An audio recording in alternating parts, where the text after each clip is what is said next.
ফের বোমাবাজির ঘটনা, উত্তপ্ত হলো ভাঙড়। বোমাবাজি ভাঙড়ের ভগবানপুর অঞ্চলের নারকেল বেড়িয়া এলাকায়। রাজ্য পালাবদলের পর ভগবানপুর গ্রাম পঞ্চায়েতে তৃণমূলের 10 জন সদস্য যোগ দিয়েছেন আইএসএফ এ। ফলে তৃণমূলের সদস্য কমে দাঁড়িয়েছে 13 আর আইএসএফ এর সদস্য বেড়ে হয়েছে 15।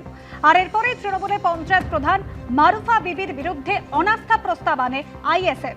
সেই অনাস্থা প্রস্তাবের ওপর ভোটাভুটি রয়েছে আজ। তার আগেই উত্তেজনা ছড়ালো ভাঙড়ে।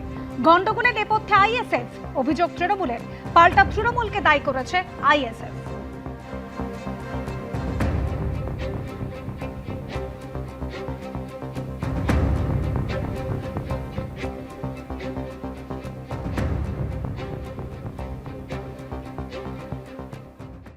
ভাইয়ের মৃত্যুর বিচার চেয়ে বিজেপির দ্বারস্থ আনিস খানের দাদা। নতুন সরকারের কাছে সঠিক তদন্তের দাবি মৃতের দাদার।